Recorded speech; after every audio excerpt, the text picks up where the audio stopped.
And let me maximize my screen. Okay, and I would like to welcome you all. Hello, my name is Brian Morales. Colleagues, welcome to the second meeting of the sub-working group of the Global Coalition on Synthetic Drugs. This is sub-working group 2.2. Beginning this month of November through February, we will be looking at specific initiatives available to us through international organization partners. We will also explore new activities or policies that we can initiate. In January and February, we will have the full menu of activities available for review, and we will invite you to express your interest to the international organizations that are managing these respective initiatives. Some other administrative announcements. Please update your screen name so it lists your name, organization, and country. Thank you also for your feedback regarding the number of calendar invites. We recognize that we have been sending many calendar invites to participants over the past month. So for future meetings, we are going to send just one calendar invite for the entire block of 4-hour meetings from sub-working groups 1.1 to 2.2, and another invite for the 3-hour block of meetings for 3.1 to 3.3. And we will still send invites for both East and West meeting times. We're also seeking to increase coalition participation to include stakeholders from all target audiences of synthetic drug issues. For example, chemists or policymakers or justice system representatives, etc. So please continue to share the coalition registration links with your colleagues so we can make sure that all stakeholders have a seat at the table. I also want to mention the good news that our Global Coalition website has launched. You can find it at globalcoalition.us, and I'm going to ask Sarah to please paste that website in the chat, as well as today's agenda. And so now I'm going to show you this screen, which shows the names of the sub-working group co-chairs and the agenda topics for today. So we have Mr. Seru Pepeli Neko, Seru, the director of the Narcotics Bureau, senior superintendent of Fiji's police. We have Amber Migas, the director of drug data collection from the Australian Criminal Intelligence Commission, and Shane Nielsen, Principal Advisor on Drugs from the Australian Criminal Intelligence Commission. And we have a series of presentations and testimonials. So rather than read them, I'm going to turn it over to our co-chairs to very briefly welcome you all and get started with the agenda for today. So with that, I will stop sharing and turn it over to Seru and then to Amber and Shane. Thank you.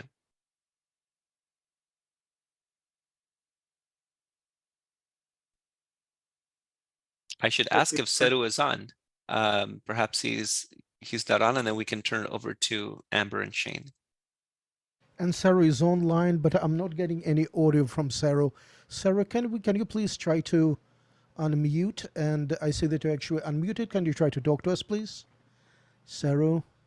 Thank you, Brian. Thank you. Hello, everyone. It's a nice warm afternoon here in Fiji, and I thank everyone for this meeting this afternoon. This is my first meeting as being part of this global coalition to address synthetics drug threats, and I'm glad to represent the Fiji police and been given the opportunity to be part of this coalition group. Also, I wish to express my sincere appreciation to INL and the team UNODC for recognizing the Pacific, especially with activities that is happening here in the Pacific, especially around Fiji. And we'll be here to support the work of the coalition group into the future. Thank you.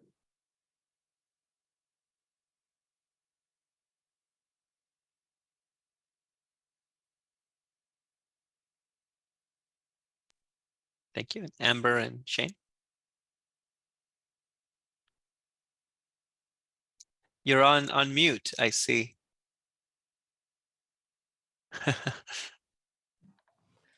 There we go. Welcome, everyone. We have a wide range of presentations this afternoon, focusing on a key areas interest, particularly in relation to demand and supply. So to start with our presentations this afternoon, we would like to welcome Dr. Dung from the University of Medicine and Pharmacy from Ho Chi Minh, Vietnam, presenting to us on integrating epidemiological insights into drug policy development. Welcome, Doctor.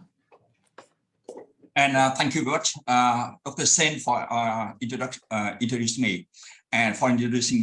And also, I would like to thank for the Global Coalition for asking me to join the meeting. And I hope that I am clear to you. I would like to start to share my screen, and so we can it easier for you for your following. And my presentation is about how you can integrating epidemiological insight into the drug policy development. And I will assign about 6 minutes to present my topics. And first, this is the overall of my presentation. Is divided into 3 parts. First, we can say that the epidemiologists can provide a valuable insight into the drug pattern of drug use and the harm associated with drug use and effectiveness of different drug policy. And with that, the data and evidence, we can things that we can change the policy by the evidence-based drug policy. And we but if we would like to do that, we need the cooperation between the epidemiologists in the region, and also the increased communication between the epidemiologists and policymaker. So I would like to go into detail about my arguments. And first, and we think that's the I pretend a minor of you do not clear about epidemiology, so I speak about 1 minute about this. And epidemiology is a branch of medical science that deals with the study of the distribution, patterns, and determinants of health and disease condition. And for example, if we pay in public health, if we pay attention into the diabetes, and then we need to know the prevalence of the diabetes and how it's distributed. So what population have the highest prevalence, and we would like to know the natural history of the untreated diabetes and treated diabetes. And that with that, we would like to improve the public health by, we would like to address the risk factor, and we would like to prioritize our resource and for the development strategy to prevent and control of diabetes. So it's very simple. But for drug problem, and we can use different technique that is same like the definition of epidemiology, but we can use the other tool, some tool like we would like to do diversity study. We would like to know the prevalence of drug use among people, and we would like to know prevalence of HIV in some special population, especially the HIV positivity among the drug user, and we would like to know about the incidence and the risk of the getting infection of the some population, and in some hidden population, especially the drug user population is very it's very difficult to estimate, and we have some technique to find out. So it's, I think as we can describe the situation, but we would like to also to find the risk factor of the some common diseases, like we would like to know the risk factor of the HIV infection, and also is there the link between the drug using and some infectious diseases, etc. And then also in epidemiology, when we do experimental and quasi-experimental.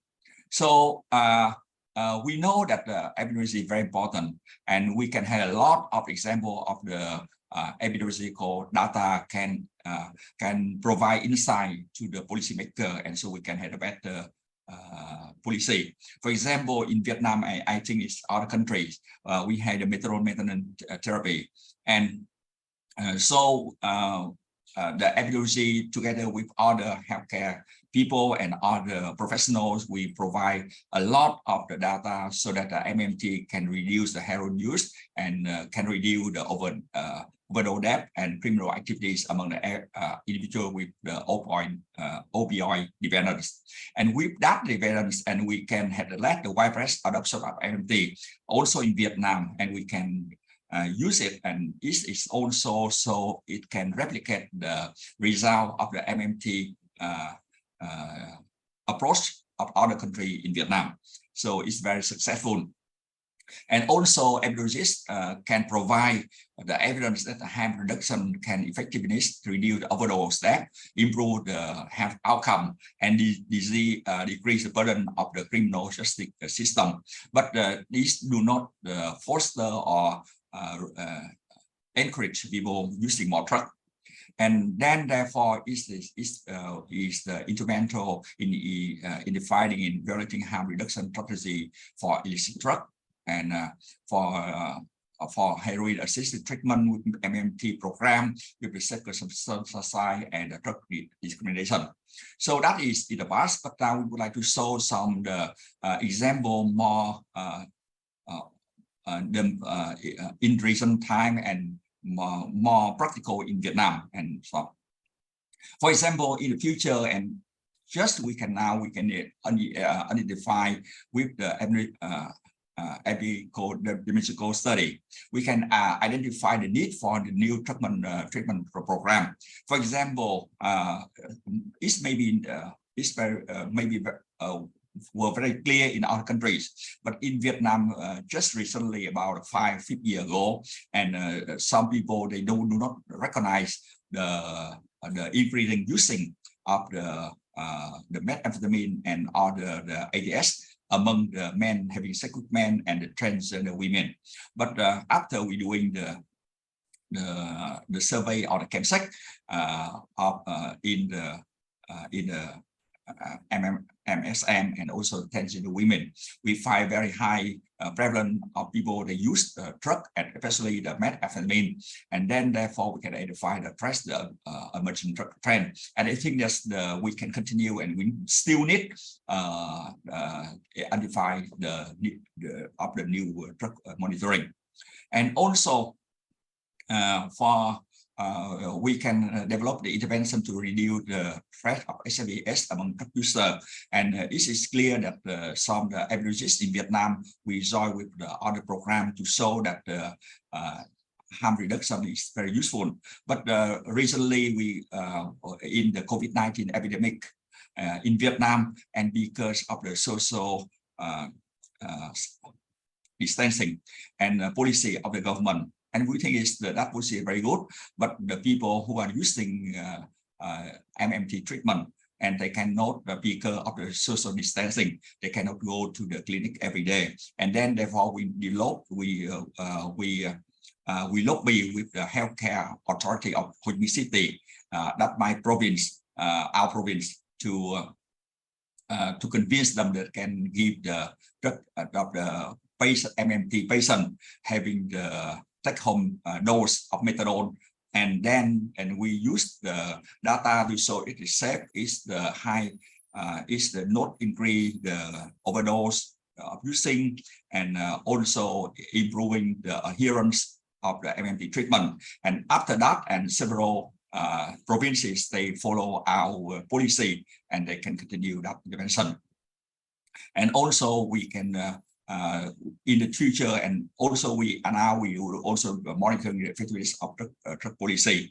And for example, I think it's very crucial right now, because in some country in Vietnam, and there is some people they would like to institutionalize the drug treatment, but we would like to know what is the effectiveness of the drug enforcement strategy, and what is the natural history of the people who are treated in the the institutionalized facility or in the community, and we can make advice. But that is we think that the potential of the emergency is very high, but we still had some problem. And first of all, we do not have a very high quality epidemiology data, and because we don't have enough resources, and usually, and we do not, it's not a priority for the some drug program. And also there are lack of the awareness of the epidemiologists into the drug problem. And also another thing is that the interpretation of the epidemiological data, because you all know that the old scientists need the sophisticated training and also the critical thinking to really understand about the epidemiological data. And therefore, the interpretation is sometimes not consistent between the epidemiologist and also between the epidemiologist and the policymaker. Also, then that is the reason why the use of the epidemiological data to inform the policy decision so far. That's come up to the final slide. That is recommendation. And first, and we need to investment in the collection and the analysis of the epidemiological data to improve and make the data is the more available and with the better quality. And also, we need to the better method for interpreting the epidemiological data. And with that, we need the discussion, the collaboration of the regional epidemiologists about the drug problem. And also, we hope to increase the communication between the epidemiologists and the policymaker. And I would like to conclude my presentation now. Again, thank you very much for your kind attention. Yeah.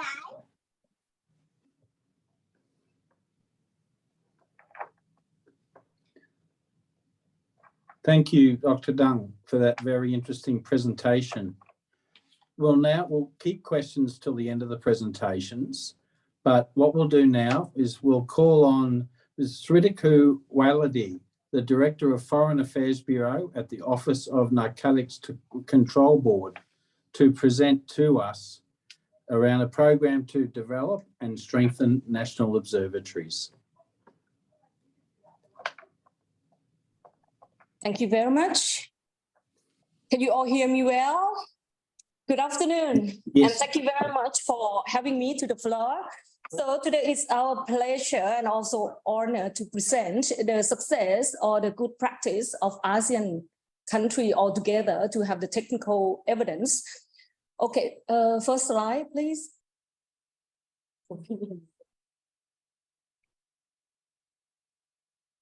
Okay, well, let me talk about the background, why we come up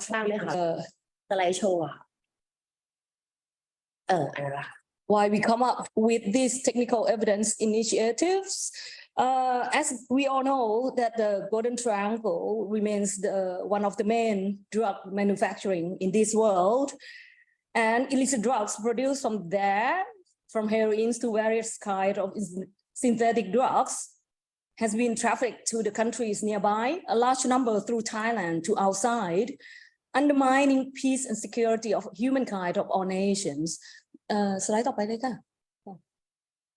So Thailand therefore took many initiatives to unite efforts of countries in these regions directly and most affected by the situation to promote timely exchange of intel, coordination of forces, and operations to suppress and interdict the trafficking of drugs and chemicals, one of which is under the Safe Mekong Operation Plan and its Coordination Center, combining joint efforts of 6 countries in the Greater Mekong sub-region, and another of which is the ASEAN Narcotics Cooperation Center or ASEAN NARCO. หน้าต่อไปค่ะหน้า background พี่เปิดมาเป็นคนคลิกสไลด์ค่ะ Okay, so ASEAN NARCO or ASEAN Narcotics Cooperation Center, founded in 2015 to be another mechanism for 10 ASEAN countries to exchange data, jointly analyze and monitor carefully the situation, MO, drug profiling, and relevant information in order to produce technical evidence and policy recommendation for informed decision and appropriate responses of the ASEAN governments under the so-called ADMN or ASEAN Drug Monitoring Network project. And today, we INCB do appreciate the partnership and share responsibility of all ASEAN members and love to share good practice of the ADMN. Then next slide. How it works, who provides the data inputs, then to where. Next, how the data are processed, presented, and definitely to inform the policy and have effective response to address the drug problem. First, who? We ask all ASEAN to assign 3 key persons. First, focal admin contact. Second, in charge of drug demand data and inputs. And the last one for the supply side, where to the ADMN report system was established and administered by INCB Thailand. However, the system configuration, designs, formats, and confidentialities have been developed and agreed by all member countries with the advice of technicians as well as academic network from renowned universities in Thailand. Member countries are requested to input data in 3 intervals: the first half, the second half of the year, and the revision of the whole year. Third, next slide, please. Coherent with the data collection periods, afterwards, meetings in person or online are hosted twice a year to discuss about the data received, in-depth discussion, clarification of outliers, and data verification and preparation for annual ADM reports. So far, we have had 15 meetings, thankfully in the spirit of shared partnership. The 14th meeting hosted online in June by Malaysia, and the 15th hosted online in August by Thailand. Next slide, please. Outcomes. Given great cooperation and contribution of all ASEAN member countries, so far, we have jointly and proudly presented 8 annual ADM reports consecutively, non-stop, from 2015 to 2022, to the launching ceremony during ASEAN Senior Officials Meeting, or ASOT, or ASEAN Ministerial Meeting on Drugs, or ADMD. For example, the first ADM report 2015 was launched at the 37th ASOT in Thailand in 2016, and the most recent ADM report 2022 was launched at the 8th AMMD in Lao PDR. Inside report presents chapters of the overview of ASEAN drug trends, patterns, major drug problems in ASEAN, ASEAN country reports, research, knowledge, and innovation, policy, program, and implementation. We get updated by the report so far. Last, research findings. As the graph shows, the ratio of drug offenders per 100,000 population of ASEAN countries have been fluctuating a little, and last year reached the highest record of 88 per 100,000 compared to 2015 at 75. So meanwhile, the ratio of drug treatment admission has been rising, both reflecting the continuing severity of drug problems in this region. Drug abuse found alarming in this region include wide ranges from ATS, opioids, cannabis, NPS, cocaine, CNS, depressants, and hallucinogens, for example, and the #1 drug of choice is ATS, evidenced by the highest admission rate at 67%, opioids at 15%, polydrug use at 12%, and cannabis at 3.5%. For supply side, in 2022, the total seizure was at 7.7 thousand tons, increase from previous years, around 10%. The majority of the seizures, or 90%, or 7.3 thousand tons, was cannabis.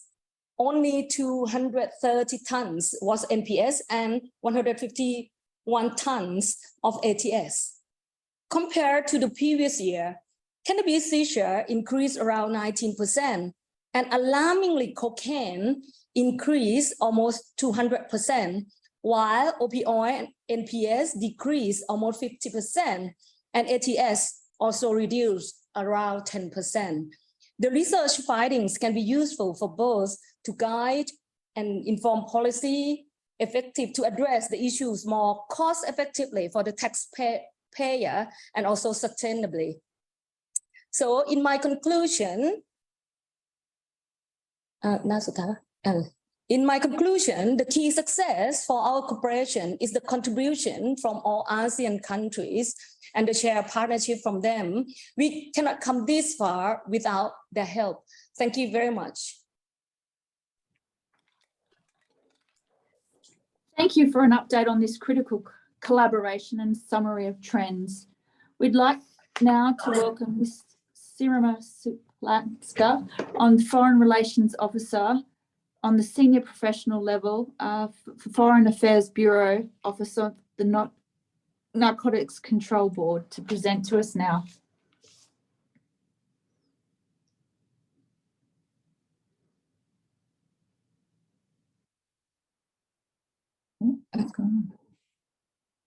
Hi, Kun Sirima is my team. She will take questions. She will not make presentation. She will take questions afterwards. And I need to apologize that I need to leave earlier in case there is questions afterwards. Certainly, apologies for that. We will pass now then to the country testimonial from Fiji, and we'll hold questions to the end of the session. Thank you so much for your presentation. And Amber, I'd like to mention that the colleague from Fiji who was going to deliver the testimonial, unfortunately wasn't able to join us today, so he'll do that at another time, but we can move on to the next agenda item. Okay, then we would like to welcome Mr. Matthew Nice from the International Narcotics Control Board, who will be presenting to us this afternoon on monitoring and sharing of the internet and social media. He is the manager of the Opioids project. Welcome, Matthew. Good morning. I'm going to share screen here. Hopefully this will work out without any problems here.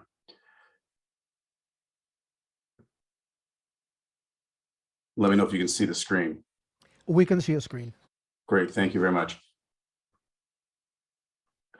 Good morning, I'm Matt Nice. I'm with the International Narcotics Control Board. I manage the GRIDS program, which is our Global Rapid Interdiction of Dangerous Substances program. I'm headquartered in Vienna, Austria. I'm coming to you this morning to discuss how INCB is actively, for intelligence purposes, monitoring and working with social media, e-commerce, and other online platforms to prevent trafficking. Matt, excuse me. Thank you. Yes, could you? There we go. Yep. Sorry about that. I just saw that. Great. Fantastic. Okay. Just really quickly for background, there's a lot of confusion with some that are not familiar with INCB, but INCB is a UN treaty mandated body, and through our treaty mandates engages in direct dialogue with states parties to monitor and assist with their national and international drug control efforts, primarily around narcotic drugs and psychotropic substances and precursor chemicals. But we also operate a number of specialized counter-trafficking programs. GRIDS is one of those umbrella programs, of which Project ION and the Global Opioids Project and our work with private sector partners occurs. And that's what I'm going to talk about here. Our primary focus with the private sector partners is to work with the chemical manufacturers and pharmaceutical manufacturers, the marketing, online marketing services. So think social media, e-commerce platforms, think Alibaba, the movement industry, primarily in express courier, express air cargo, international mail, as well as the online third-party monetization services. Over the last few years, INCB has hosted about 25 international events with these companies. More than 100 different companies, and these are the larger companies we focus with. With them, we've built relationships with their security focal points, and through these trusted partnerships have helped to develop a series of technical guidance documents based on the hundreds of recommendations that have come from these events over the last few years. Primarily, we have a series on internet-related services. This would be search engines, internet registries, registrars, social media companies, practical guidance for e-commerce. So this would be the large B2B platforms, not the end user buying and selling, but more the larger online platforms. So think Alibaba, eBay, those sorts of companies, freight forwarding industry and third-party logistics providers, and the express courier industry. And each of these guidance documents is designed specifically for engagement with those industries and their government counterparts, so that when we work with them, we bring them together to develop a relationship so that they can take action against exploitation of their services by drug traffickers.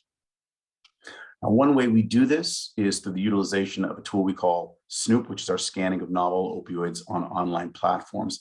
This allows our team, both at headquarters as well as 6 locations around the world that INCB has regional technical officers, to identify emerging marketplaces for synthetic drugs, related chemicals, and equipment. And what that allows us to do is it allows us to leverage the INCB list of substances with no known use for identification across these platforms. In other words, as a marketplace emerges, say on an e-commerce platform, or as a social media provider is exploited by a marketer for these dangerous substances, Snoop is able to flag it in real time. That information is handled at our targeting center, where we then compile that information into actionable intelligence packages, and we engage then with our counterparts in the private sector, depending on which service is being exploited, as well as focal points from where that company is located. So if the company is based, for example, in the United States, those intelligence packages will also engage our focal points in law enforcement in the United States. Internally, we've been utilizing this system for a little over 2.5 years. And that system has allowed us to link information from emerging platforms and bring together actionable information for both industry as well as our law enforcement and regulatory enforcement counterparts. How it does that is we are able to identify account information of emerging accounts. We're able to link that information to other proprietary platform systems that we use, and we're able to identify entire marketplaces for individual vendors for action. And that action includes full disclosure information to our counterparts in law, regulatory enforcement, and also with our private sector partners through those governments, so that they're able to act on that information. That includes account, monikers, companies, locations, transactions, contact details, all of the information that's necessary for law enforcement to take action. This system has been used internally for, like I said, about 2.5 years. And we've also utilized some of the information in some of our trainings. Most recently, these are trainings that were held in Tonga, as well as trainings in Samoa, and most recently in Fiji with a twinning exercise with 5 countries in twinning, where we're able to take this information, show users how they can link this information and create an actionable intelligence package that allows them to then go after the online marketplaces, either through their social media accounts or through their actual online platforms. The information is designed to be compatible with our IONIX system. IONIX is a real-time system for governments, for seizures and suspicious shipments of consignments of the most dangerous synthetic drugs.